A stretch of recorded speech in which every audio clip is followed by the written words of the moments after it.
नमस्कार, बहुत स्वागत है आप सभी का। मैं हूं आपके साथ अस्मिता दुबे और बुलेटिन की शुरुआत करेंगे आपका शहर की शुरुआत इस वक्त की बड़ी खबर के साथ। गरियाबंद से बड़ी जानकारी। सुरक्षा बलों के हाथ बड़ी कामयाबी लगी है। 7 नक्सलियों का सुरक्षा बलों को समर्पण किया गया। सुरक्षा बलों के सामने समर्पण किया गया। उदंती एरिया कमेटी में एक्टिव थे सभी नक्सली। 2 नक्सलियों पर 8-8 लाख का इनाम था तो 4 नक्सलियों पर 5-5 लाख का इनाम था। 1 नक्सली पर 1 लाख का इनाम था तो वहीं नक्सलियों के पास से कई हथियार भी जब्त किए गए हैं।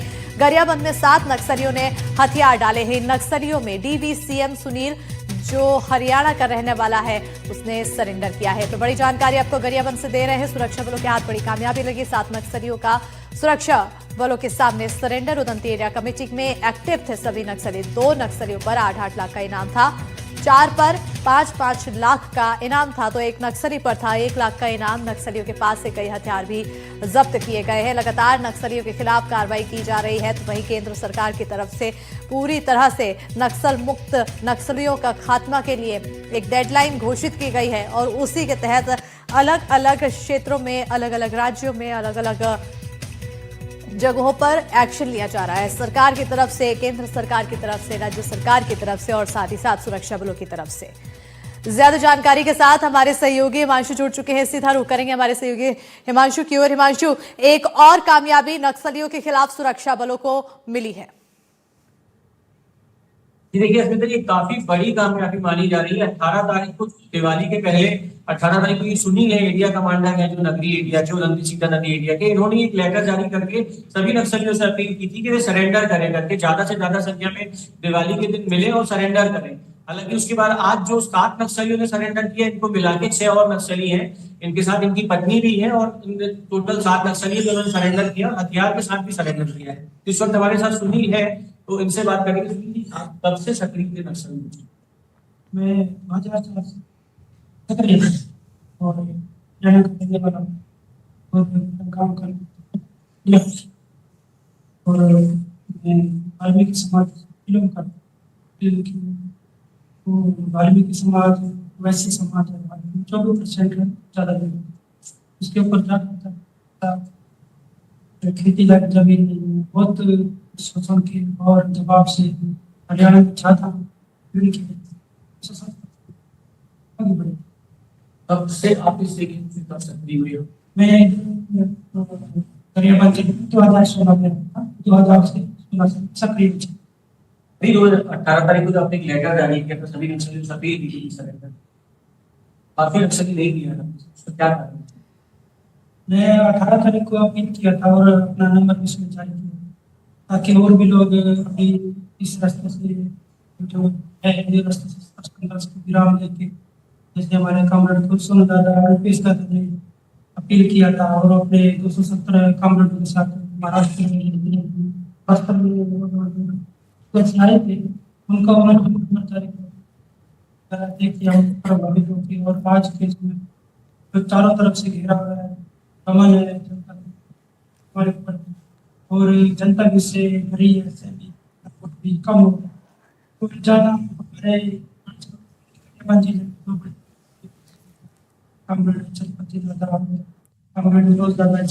शहीद हो गए और हमारे उसके साथ भी कम से कम 27 कामरेड शहीद हो गए और अलग अलग घटना में भी लगभग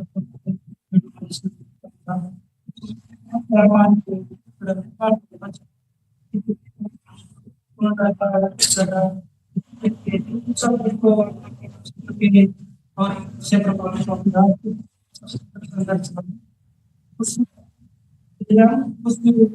सरकार कर रही है और सरकार बुला रही है। हम संविधान के दायरे में रह के और जनता की समस्याओं के साथ खड़े रह के भी है। अरे हम तो बंदूक रखेंगे, लेकिन देश में आदमी समस्या है, बेरोजगारी समस्या है, महिलाओं का समस्या है, दलित का समस्या, आदिवासी की समस्या है, बहुत समस्या है अभी भी जो है। उसको साथ हम सरकार से भी हमारा अपील है, जैसे भी हम लोग बाहर आ रहे हैं, हमारे जो भी समस्या है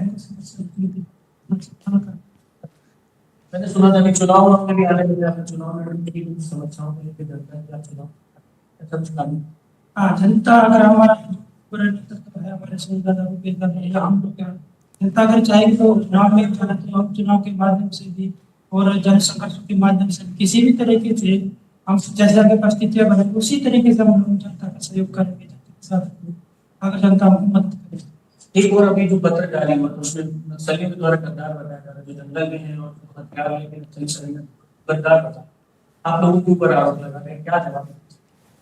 नहीं, हम लोग गद्दार नहीं है। उस समय जिस समय परिस्थिति थी हम लोग 2004 से लेके 2025 तक सशस्त्र को संभाल के रखे थे, लड़े थे, लड़ाई भी लड़े थे, वो तो युद्ध में बचे भी है, हमारा साथी भी लड़े बिल्कुल और बस्तर में भी बहुत संघर्ष। तो हम बिल्कुल गद्दार हिमांशु, नहीं है, कहीं ना कहीं गद्दार- अब एक सफलता तो मिली है सुरक्षा बलों को नक्सलियों के खिलाफ, साथ ही साथ अब जिस तरह से ये परेशानी और समस्याएं भी बताते हुए नजर आ रहे हैं, देखना होगा आने वाले समय में और क्या कुछ एक्शंस और लिए जाते हैं। बहरहाल बहुत शुक्रिया हिमांशु तमाम जानकारी देने के लिए। खबरों में आगे बढ़ेंगे। बड़ी जानकारी, अमित जोगी को सुप्रीम कोर्ट से झटका। सुप्रीम कोर्ट ने बहाल की सीबीआई की अपील, हाई कोर्ट में सुनवाई के लिए भेजा मामला।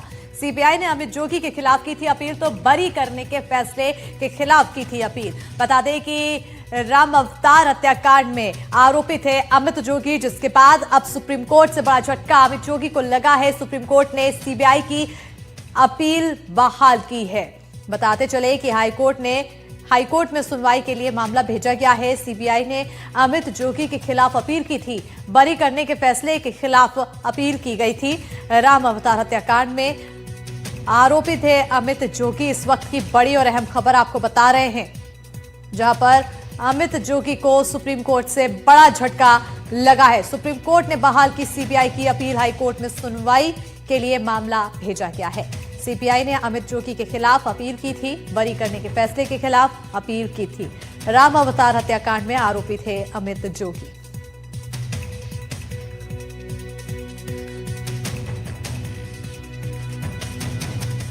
तो इस वक्त की बड़ी जानकारी, अमित जोगी को सुप्रीम कोर्ट से बड़ा झटका लगा। सुप्रीम कोर्ट ने सीबीआई की अपील बहाल कर दी है और हाईकोर्ट में सुनवाई के लिए मामला भेजा गया है। सीबीआई ने अमित जोगी के खिलाफ अपील की थी, बरी करने के फैसले के खिलाफ अपील की गई थी, जिसके बाद अब बड़ा झटका अमित जोगी को सुप्रीम कोर्ट से लगा। सुप्रीम कोर्ट ने सीबीआई की अपील बहाल कर दी है।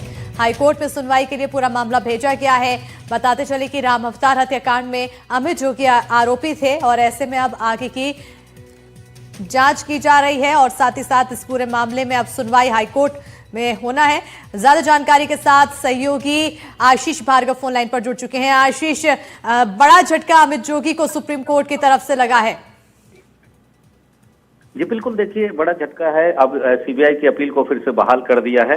हालांकि जो स्टेट की अपील थी और जो शिकायतकर्ता थे उनकी अपील को नहीं माना है, लेकिन साफ तौर पर सुप्रीम कोर्ट ने कहा है कि जो पहले सीआरपीसी के प्रावधान और जो अब बीएनएस आ चुकी है उसके प्रावधान वो पूरी तरह इस मामले में लागू होते हैं और सीबीआई जो है इस मामले में अपील करने की अधिकारी है और इस मामले को सुप्रीम कोर्ट ने सीधे दोबारा छत्तीसगढ़ हाई कोर्ट को भेज दिया है, जिसने इस पिटीशन को खारिज कर दिया था।